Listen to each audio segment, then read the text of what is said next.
What do you think of when you think of silence? I know as kids, it was often like punishment. Kids are to be seen and not heard. I don't want to hear a peep out of you. Go sit and be quiet. We can look at silence as a real punishment. Some of us still think of that today, that silence is scary. I can remember a time in my life where it was really, really, really, really hard to be silent because I had such a chattery mind. Does anybody else or did anyone else have a little problem turning off the chatter in the head? Yeah, it takes a long time and a lot of practice. And I'm going to tell you, I'm really proud to talk about the power of silence today, because silence, the silence we're talking about today, changed my life for the better. It brought something out of me I didn't know I had.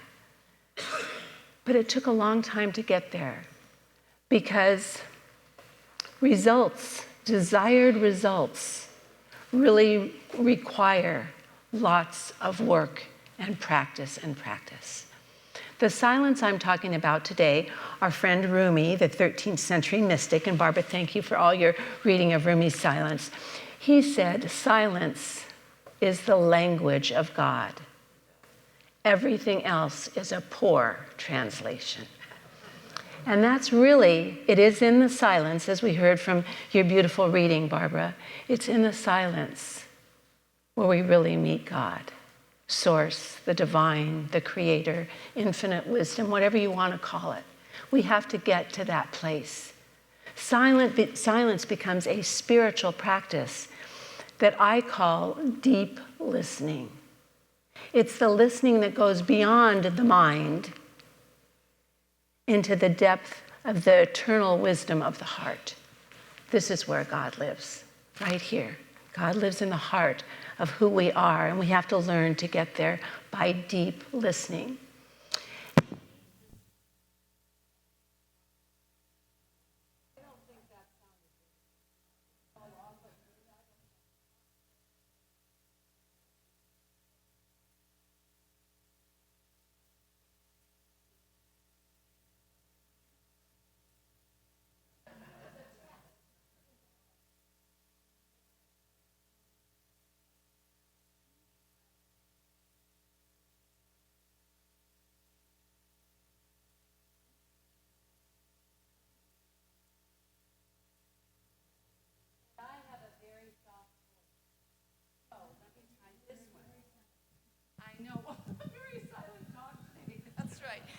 Hello? Oh, no, this works. Yay! We found some music. Okay. So, we just had a little practice in silence. But silence means, and I know why, because this is going to be a very difficult thing for all of us, because I know how difficult it is for me. Deep listening requires internally turning off our argument with the world, which means we can't be angry because things aren't going our way. We can't be angry because somebody treated us a certain way. We can't be angry because we didn't get what we want, or we can't manifest something. It means we have to turn that off and go deep within, where we can find something bigger and better. Now, you know the language of God is always in the affirmative, because as you said, Janet, and what you were reading, that God is always for us. Spirit is always for us and never, ever, ever against us. So we have to learn to do what it says in the Psalms. Deep calls unto deep, and deep answers.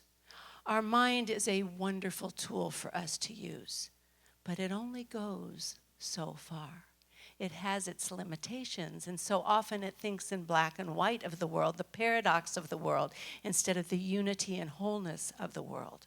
So we need to go beyond that. Now, when deep calls unto deep, I said that. What happens in our minds is we meet resistance. Do some of you meet resistance sometimes when you want to be quiet? Oh, not very many of you. Good, so you're professional silencers. That doesn't sound very good. But anyway, the mind gets filled with mind traps and thought webs. Now, they aren't all ours, so we can't blame ourselves for all of them. Some come from this collective consciousness of negativity and problems and darkness that have been traveling through the ages, and we just kind of inherit those. Some we've created from experiences we've had that we haven't healed yet. And so they're little thought webs, mind traps that keep going in our mind. And so we meet resistance. When we hold on to anger, that blocks silence and stillness. There's something that doesn't block silence, though. A shortcut to getting through those mind traps and all those problems is one easy word. Well, it's easy to say. It's not so easy to do. Forgiveness. If we start forgiving ourselves, forgiving life, and understanding that as humans we are perfectly imperfect and we make mistakes to learn. And this world is giving us lessons whether they're comfortable or not. And if we forgive, we change the lens of our view of the world. Instead of looking at the world, what's wrong? What's going on? Who's trying to get me? We look at it through a different color. We look at it through forgiveness, understanding, compassion. And once we get to a place of forgiveness, we can truly move forward. Now, the 3 simple words I've used for not words, little phrases I've used, but to get me through holding on to anger and upset is realizing, number 1, that we're all part of the same human family. And we're all related in some way with that same divine essence and energy. I say, well, just think of somebody you're not mad at or upset by. And just say these words in your head. Now, I love you can be hard, but if you realize we're all in this life together and some part of us chose to be here at the same time, at the same space together, there's a reason we're here. I love you. I forgive you.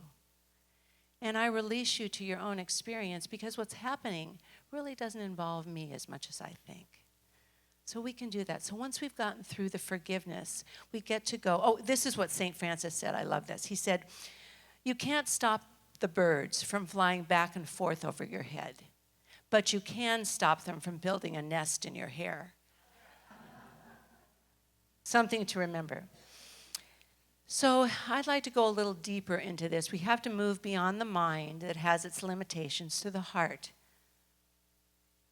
The heart, where silence and peace and the voice of spirit is felt. It must be felt. Ernest Holmes says, God talks to the heart in the language of feeling and intuition and inspiration and creativity, and you can keep going there. We must feel it. It's called spiritual emotion. That's the universal language. All mystics of all religions and faiths, they don't have to stop and concentrate on connecting with spirit.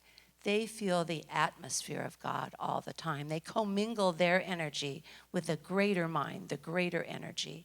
And that's what stillness can do when you quiet down. Now, sometimes in order to get to that place of stillness, Sage mentioned it, we need to be broken apart. We need to be broken down. We need to really break in order for us to realize, there's nowhere else to go. And when I said silence and stillness changed my life, it was a time that was the dark night of the soul, Sage, when, for me, when we lost our 15-year-old daughter abruptly. And the depth of despair and sadness and grief was overwhelming. But there was a part of me that knew there was something more. There was a part of me that knew I was not meant to live in grief, despair, anxiety my whole life.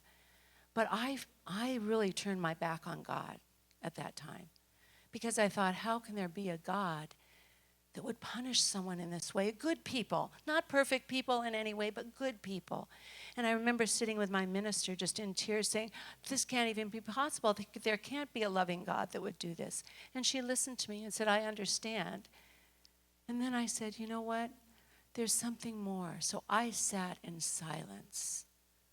And I couldn't fight it anymore because you're too broken to fight or chatter. You just have to let go. And new thoughts, refreshed ideas came to mind of something more. And that's what I want us to do. I want us to know that we have the power to change our minds for the better. We have the power to move through the difficult things in life when we take the time. I told you that real results come from real work. I've worked hard. I still work on it. I can't always be quiet. I have to really work on it. My mind runs away, and I have to duck down and like St. Francis so it doesn't get planted in my mind, for sure. Here's a thought. Before our prayer wall, I have two things I'd really like to say. But if we begin each day, sometimes it's an action where you just place your hand on your heart and remember right inside of each one of us, there's that link to infinite knowledge, infinite wisdom. Just, we've heard the metaphor that the drop of ocean contains the whole ocean, right? Well, just one loving act is the same thing. It contains all the love that has ever been shared. So when we take our hand right here, because we can love ourselves, and just say, how can I be more compassionate, kinder, creative, prosperous, present today? How can I be that today? And just listen. Listen until the answer comes to you. Listen, listen, listen. If we would take time to do that, we could truly bring ourselves to the commingling of the mind and heart. Actually, there's a book out called The Heart-Mind Matrix. It's by Joseph Chilton Pearce. Now, I haven't read all his books. I've read segments of pieces of his book. But in his book, he shares that the heart is actually more powerful than the brain. It sends more signals to the brain than the brain sends to the heart. And if we really focus on the brain, on the heart, it can be our teacher. And it can teach us new ways to think and be and feel and emote and thoughts to have if we allow to give it more power. But it has to be a conscious choice. We have to do it consciously and think about it. Also, if we do that, we can love ourselves and the world in a better way. The author of The Little Prince, whose name is French, and I can't pronounce it very well, Antoine de Saint-Exupéry. Okay, don't listen. Anyway, he said, "It is only with the heart that one can see rightly.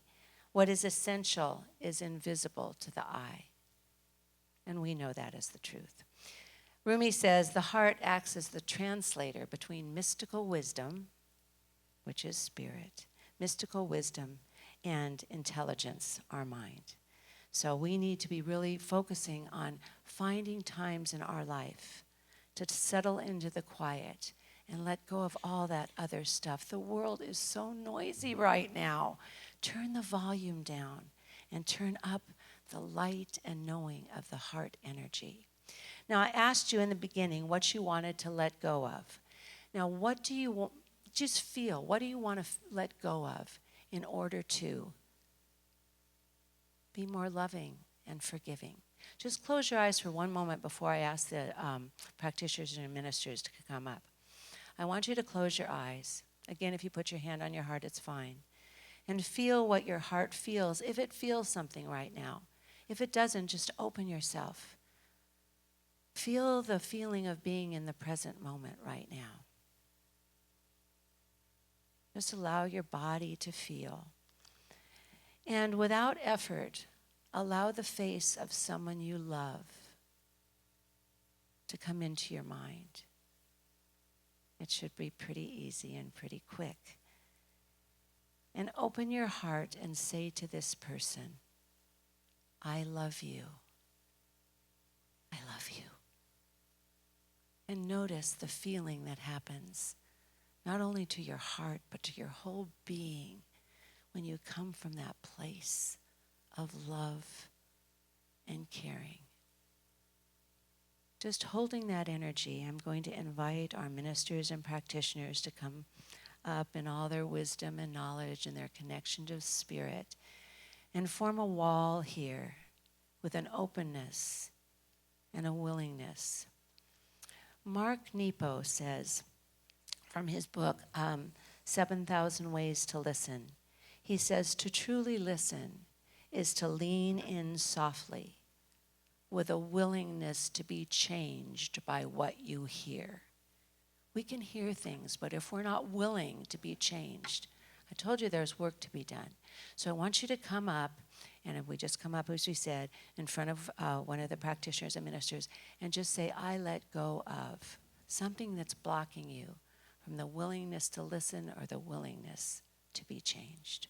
And as we close and our ministers and practitioners finish up, I'm only going to say 3 little quotes I'd like you to take home, put in your pocket. Your heart knows the way, run in that direction. I said that. Rumi also said, listen to the silence. It has so much to say. The Bible says, be still and know that I am God. And Meister Eckhart said, I need to be silent for a while. Worlds are forming in my heart. So I know for each one of us today, we leave here just a little lightened, refreshed in our thoughts and in our feelings. We leave here feeling closer to Spirit, closer to God, and closer to one another. We are here on purpose as a community together to bring light and joy to the world. And so it is. Thank you.